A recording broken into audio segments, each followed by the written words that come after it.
Bismillahirrahmanirrahim. Assalamualaikum warahmatullahi wabarakatuh. Saya atas nama Rahmasari Alpiani dengan NIM 10573112479 dari kelas akuntansi 19G. Kali ini saya akan menjelaskan beberapa materi mengenai akuntansi sosial dan lingkungan. Langsung saja, kita masuk pada materi pertama, yaitu pengertian audit lingkungan. Audit lingkungan adalah suatu alat manajemen yang meliputi evaluasi secara sistematik, terdokumentasi, periodik, dan objektif tentang bagaimana suatu kinerja organisasi, sistem manajemen, dan peralatan dengan tujuan memfasilitasi kontrol manajemen terhadap pelaksanaan upaya pengendalian dampak lingkungan dan pengkajian pentaatan kebijakan usaha atau kegiatan terhadap peraturan perundang-undangan tentang pengelolaan lingkungan. Selanjutnya, jenis-jenis audit lingkungan. Jenis-jenis audit lingkungan ada 4. Yang pertama yaitu audit penataan. Audit penataan memiliki sifat melihat pembatasan pada pembuangan limbah udara, air, dan padatan. Yang kedua yaitu audit manajemen. Audit jenis ini mempunyai sifat menilai keefektifan sistem manajemen internal, kebijakan perusahaan, dan risiko yang berkaitan dengan manajemen bahan. Yang ketiga yaitu audit produksi bersih dan minimisasi limbah. Audit jenis ini mempunyai sifat menilai keefektifan sistem manajemen internal, kebijakan perusahaan, dan risiko yang berkaitan dengan manajemen bahan. Selanjutnya yang keempat yaitu audit konservasi air. Sifat audit ini adalah mengidentifikasi sumber air, penggunaan, dan mencari upaya untuk mengurangi penggunaan air total melalui usaha pengurangan, penggunaan ulang, dan pendauran ulang.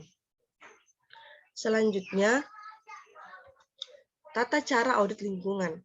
Tata cara audit lingkungan ada 2, yaitu tata laksana dan pelaksanaan.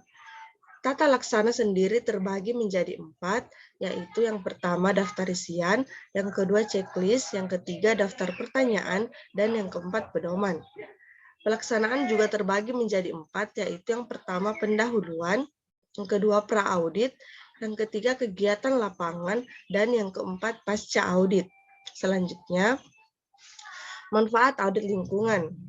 Ada beberapa manfaat audit lingkungan, diantaranya yang pertama, mengidentifikasi risiko lingkungan, yang kedua, menjadi dasar bagi pelaksanaan kebijaksanaan pengelolaan lingkungan, yang ketiga, menghindari kerugian finansial, yang keempat, mencegah tekanan sanksi hukum, yang kelima, membuktikan pelaksanaan pengelolaan lingkungan, yang keenam, meningkatkan kepedulian pimpinan atau penanggung jawab, yang ketujuh, mengidentifikasi kemungkinan penghematan biaya melalui upaya konservasi energi, yang kedelapan, menyediakan laporan audit lingkungan, dan yang kesembilan, menyediakan informasi yang memadai bagi kepentingan usaha atau kegiatan asuransi, lembaga keuangan, dan pemegang saham.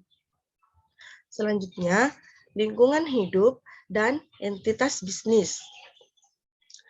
Berdasarkan Undang-Undang Nomor 32 Tahun 2009, Pasal 1 Ayat 2 menyatakan bahwa perlindungan dan pengelolaan lingkungan hidup adalah upaya sistematis dan terpadu yang dilakukan untuk melestarikan fungsi lingkungan hidup dan mencegah terjadinya pencemaran dan atau kerusakan lingkungan hidup yang meliputi perencanaan, pemanfaatan, pengendalian, pemeliharaan, pengawasan, dan penegakan hukum.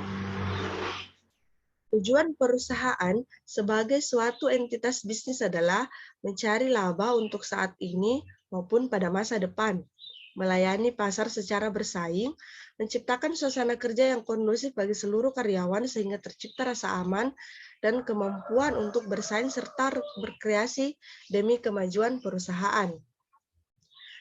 Selain mendapatkan laba, Perusahaan juga memiliki tanggung jawab sosial kepada masyarakat dan lingkungan. Selanjutnya, konsep CSR. Konsep CSR terbagi menjadi 3. Yang pertama, profit atau keuntungan perusahaan, di mana profit merupakan orientasi yang harus dikejar oleh perusahaan untuk mendapatkan keuntungan ekonomi agar usaha mereka dapat terus beroperasi dan berkembang. Kemudian yang kedua yaitu people atau kesejahteraan masyarakat. People diartikan perusahaan harus memiliki kepedulian terhadap kesejahteraan manusia di sekitar mereka beroperasi. Beragam model telah dijalankan pihak perusahaan dalam memberikan dana CSR, seperti pemberian beasiswa bagi pelajar sekitar perusahaan, pendirian sarana pendidikan dan kesehatan, penguatan sarana pendidikan, dan serta penguatan kapasitas ekonomi lokal dan sebagainya. Sedangkan yang ketiga yaitu planet atau keberlanjutan lingkungan dimaksudkan sebagai bentuk kepedulian pihak perusahaan kepada lingkungan hidup. Selanjutnya, dimensi CSR. Yang pertama, dimensi lingkungan atau kepedulian lingkungan dalam pengelolaan operasi bisnis. Yang kedua, dimensi sosial. Dimensi sosial sendiri yaitu mengintegrasikan kepentingan sosial dalam operasi bisnis. Yang ketiga, dimensi ekonomi yaitu turut menyumbang pembangunan ekonomi.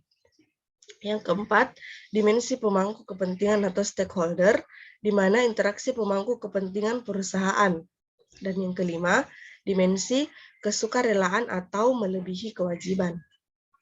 Selanjutnya, motivasi perusahaan menjalankan CSR.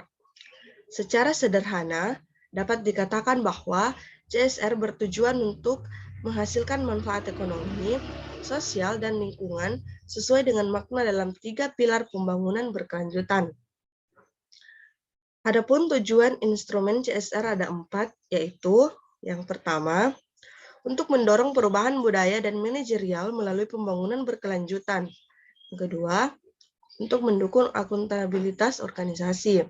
Yang ketiga, untuk menetapkan aturan dan prosedur untuk perilaku organisasi terkait sosial dan masalah lingkungan secara global. Dan yang keempat yaitu untuk membangun sistem yang efektif untuk menetapkan standar, pelaporan audit, pemantauan, dan verifikasi. Selanjutnya, CSR dan Sustainable Development. Program CSR adalah sebuah investasi dari perusahaan untuk pertumbuhan dan keberlanjutan atau sustainability. Perusahaan dan tidak hanya dilihat sebagai sarana mencari keuntungan atau biaya atau cost center, melainkan sebagai sarana mencapai keuntungan atau profit center. Program CSR merupakan komitmen perusahaan untuk mendukung terciptanya pembangunan berkelanjutan atau sustainable development. Dalam konsep CSR yang menggunakan pembangunan berkelanjutan atau sustainable development masuk pada ethical theory karena menyebutkan bahwa pembangunan berkelanjutan bertujuan untuk menjawab kebutuhan di masa kini tanpa mengancam kemampuan untuk melindungi generasi penerus untuk memenuhi kebutuhannya.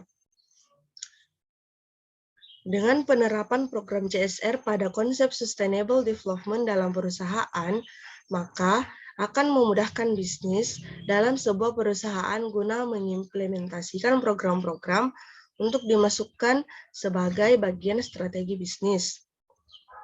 Hal ini juga guna untuk pertumbuhan dan pembangunan keberlanjutan dan kesejahteraan.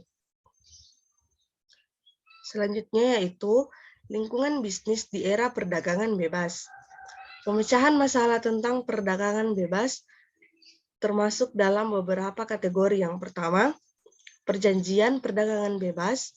Yang kedua, politik dan hubungan internasional dalam lingkungan bisnis nasional. Yang ketiga, peta politik dan kegiatan bisnis nasional. Yang keempat, ilustrasi iklim investasi Indonesia. Yang kelima, penegakan HAM dan CSR.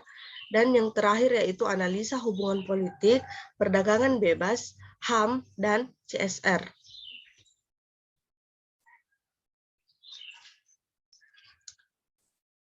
Baik, itulah tadi beberapa materi mengenai akuntansi sosial dan lingkungan. Mungkin lebih dan kurangnya mohon dimaafkan. Billahi fi sabilil haq, fastabiqul khairat. Assalamualaikum warahmatullahi wabarakatuh. Terima kasih.